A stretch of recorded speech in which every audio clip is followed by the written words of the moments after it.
वेद क्या बताते हैं परमात्मा के विषय में, वो कैसी लीला करता है। यदि वेदों का अनुवाद ये दास करता, वही करना था जो इन चंद श्लोकों में उन लोगों ने किया है जो भगवान को निराकार मानते हैं। उनकी फाइनल है ये, उनका किनका, आर्य समाज वालों का, महर्षि दयानंद और उनके चेलों का ये फाइनल फैसला है कि भगवान निराकार है, उसका कोई शरीर नहीं है, उसका कोई बॉडी नहीं है।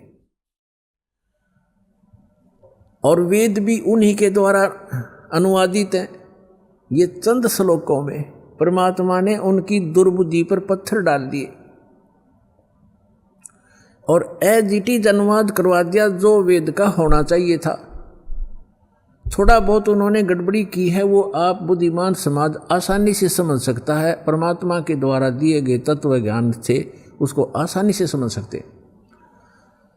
तो देख, कमाल की बात है, आपके ऊपर रहम है दाता का कि उन्हीं के द्वारा अनुवादित में ये स्पष्ट है कि परमात्मा मनुष्य सदृश है, वहाँ से चल कर आता है और वो एक पुण्य आत्माओं को मिलता है, अच्छी आत्माओं को मिलता है। और किस लिए मिलता है? उनको उपदेश देता है, उनको तत्व ज्ञान सुनाता है। और वो क्या लीला करता है ये देखिएगा। अब ये आर्य प्रतिनिधि सभा यानी महर्षि दयानंद के चेलों द्वारा अनुवादित है, जो भगवान को निराकार मानते हैं। लेकिन वास्तव में वेदों में परमात्मा नर आकार है। नर माने मनुष्य जैसा,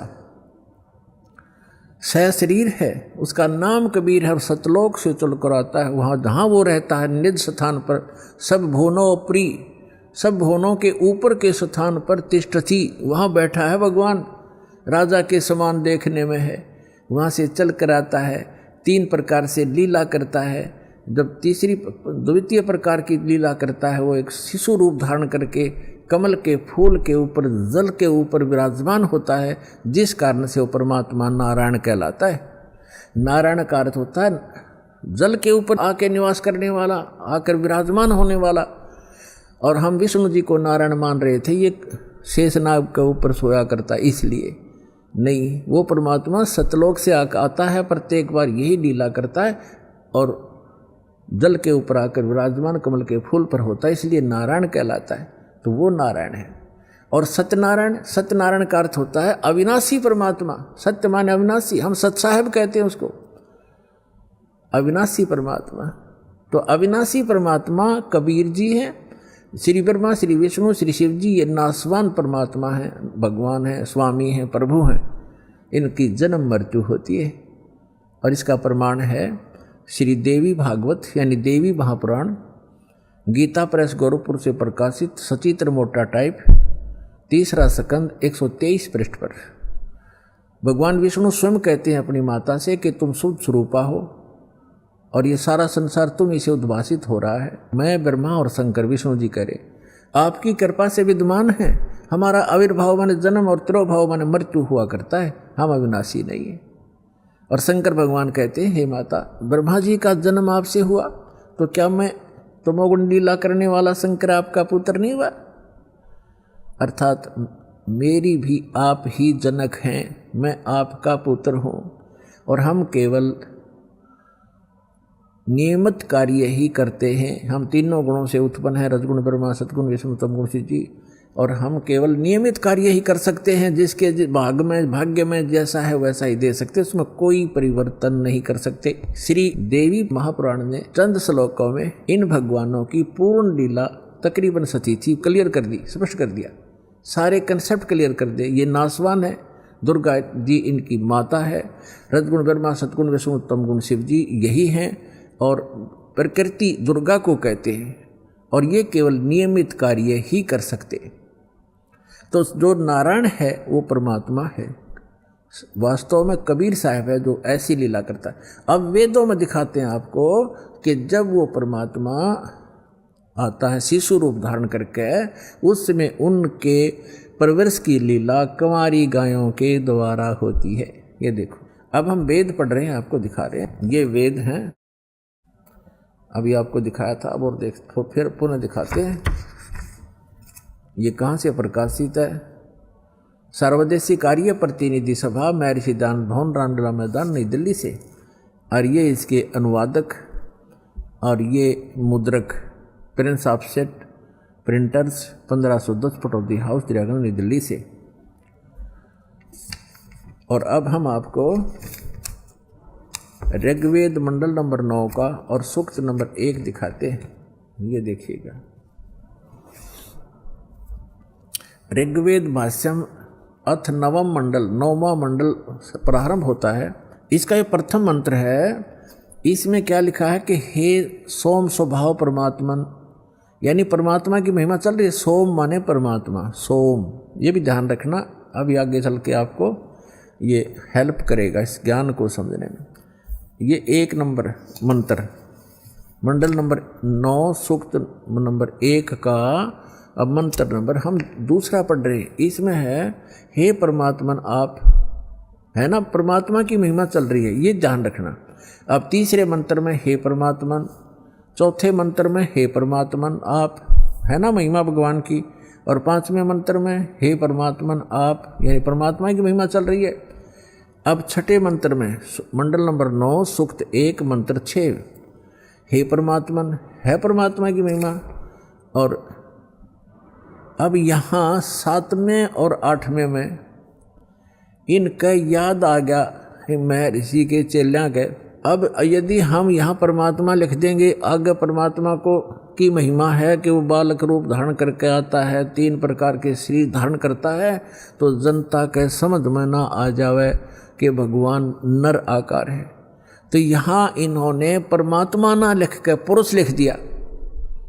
ये देखिएगा, ऋग्वेद मंडल नंबर 9 सूक्त 1 और मंत्र नंबर 7, इसमें 6 तक तो उस हे परमात्मा लिखते आ रहे हैं, 6 तक तो। अब 7वें में इनकी बुद्धि फिर थोड़ी सी उकस गई, यहाँ लिख दिया तम उस पुरुष को, उस पुरुष लिख दिया, भगवान नहीं लिखा। अच्छा, यहाँ तीसरा फिर उस पुरुष को।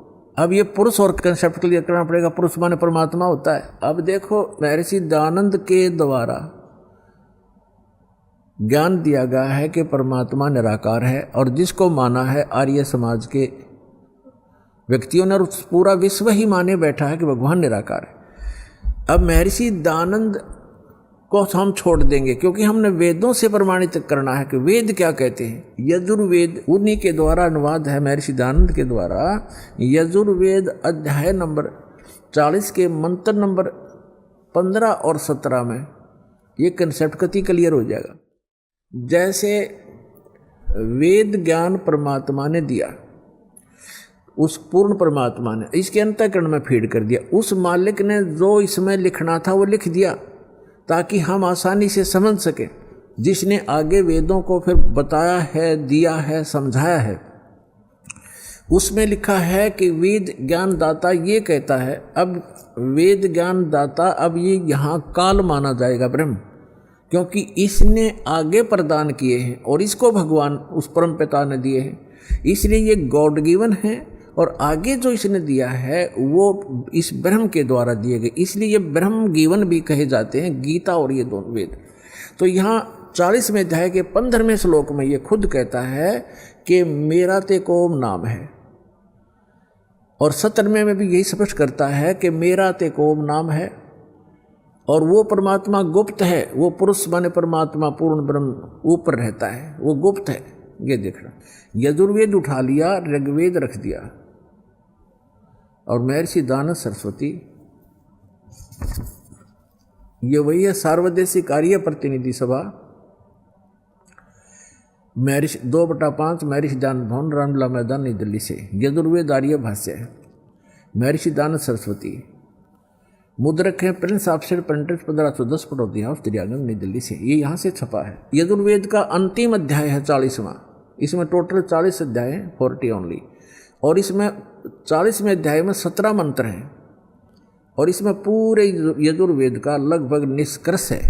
अब देखो, ये यजुर्वेद अध्याय नंबर 44 40वां अध्याय है।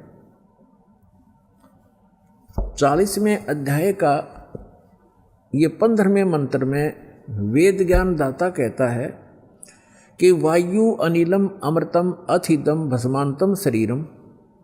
ओम करतो समर किलबे समर करतुम समर। ओम नाम का जाप काम करते करते सिमरण करो। कलबे माने कलबलाहट के साथ, कसक के साथ एक स्मरण करो। और कर्तव्य माने अपना मूल कर्तव्य जानकर मनुष्य जीवन का ओम नाम का सिमरण करो। ये तो ब्रह्म तक की साधना है। और वायु अनिलम अमृतम अथिदम भस्मांतम शरीरम, यानी जब आपके प्राण समाप्त होंगे उस समय इस ओम नाम के जाप से जितना अमृतम अमृतो, यानी आपको जितनी गति होनी है वो मिलेगी। अब इसका प्रमाण आपने श्रीमद् भगवत गीता अध्याय नंबर 8 के श्लोक नंबर 13 में मिलेगा कि गीता ज्ञान दाता भी ये ब्रह्म ही है। श्री कृष्ण जी में प्रवेश करके बोल रहा है।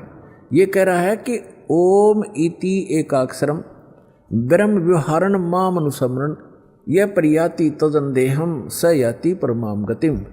माम ब्रह्म, मुझ ब्रह्म का। अब यहाँ ये भी कंसेप्ट क्लियर करना पड़ेगा। पुण्यात्माओं, आज तक ये लोक वेद दंत कथा सुनते सुनते हम बहरे हो गए और हम ढीठ हो गए। उस ज्ञान को कति कंप्लीट मान बैठे, जो हमने सुना वो फाइनल है। और सभी भ्रमित है, कोई स्थिर नहीं है।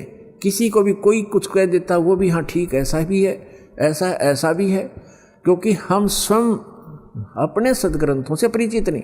और दास का उद्देश्य है कि आपको अपने ही सदग्रंथों से परिचित करा के इनका मास्टर बना दूं, ताकि आप भ्रमित ना हो।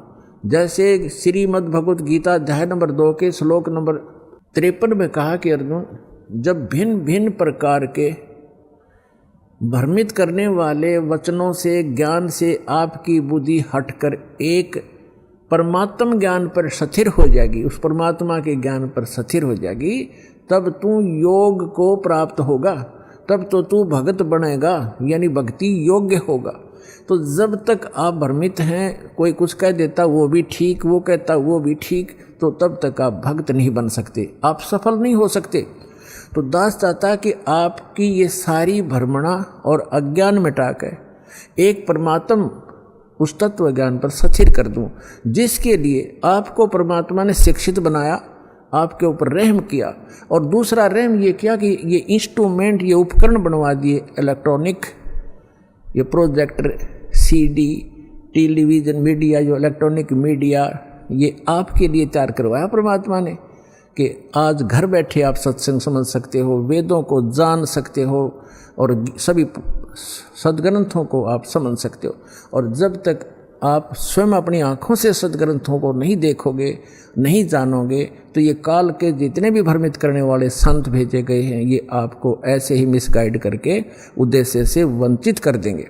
तो अब दास चाहता कि इनकी दाल नहीं गलेगी। आप शिक्षित हैं, बेटा बेटी भाई बहन सब शिक्षित हैं और सदग्रंथ हमारे पास है। तो अब एक ये समझो कि आपका जीवन का उद्देश्य क्या है, ये समझ में आओगा सत्संग से। जीवन, मनुष्य जीवन का उद्देश्य केवल मोक्ष कराना है, या कोठी बनाना, बंगले बनाना, कार खरीद कर रख देना, ये नहीं है।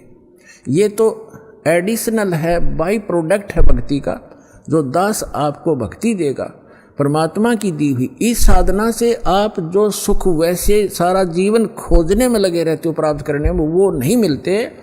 तो इस भक्ति का वो बाई प्रोडक्ट है, वो तो आपको वैसे ही मिलेंगे। जैसे किसान गेहूं बीजता है, उसका उद्देश्य भूस बनाना नहीं होता, उसका उद्देश्य कनक लेना होता ताकि जीवन रक्षा हो। और भूस तो अपने आप बन जाता है, भूस तो अपने आप बनता हो, तो बनेगा ही बनेगा। तो दास जो आपको शास्त्र अनुकूल साधना बता रहा है, उससे संसारिक सुख तो अपने आप होंगे ही होंगे, आप मांगो चाहे मत मांगो। ये तो एक साधन ऐसा है। तो इसलिए आप जी को सब सदग्रंथों से परिचित कराना अनिवार्य है।